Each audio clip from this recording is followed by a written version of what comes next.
next question says, could the flowers of the Shabbos table be accepted as well as a present before Shabbos from husband to his wife?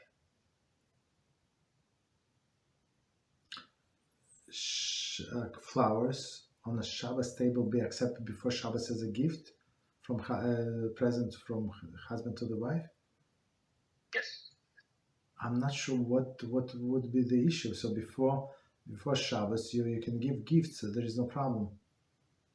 There is no problem whatsoever. So if that person explained why he or she thinks there is an issue, it would help, because on Shabbos we're not allowed to give gifts, right? Why? Because it looks like acquisition. So you're not required to use money on Shabbos, because you may get to write down things, right? And you're not allowed to give gifts.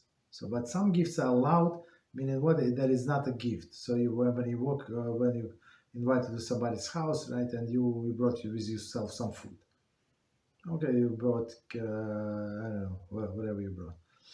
Nuts. We brought a bottle of wine. So we're going to drink wine now. So it's not a gift. So it's something that you contribute to the table.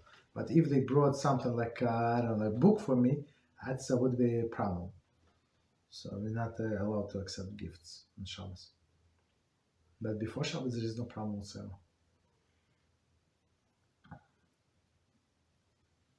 Thank you, Rabbi. You're welcome. Our friend just clarified the issue. Yeah, Friend says, I mean, as a double-purpose item, honoring the Shabbos and a present to his wife. Thank you very much, Rabbi. Yes, absolutely, yes. That's absolutely proper.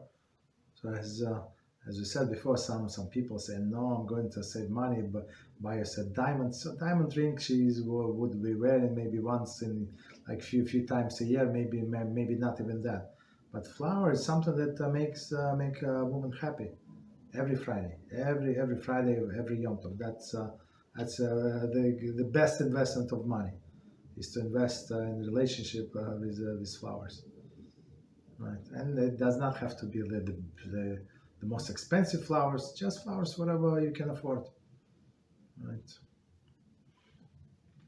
And since it is for honor of Shabbos, remember that it's actually you're spending not your money, but it's actually Hashem's money. Right? Right.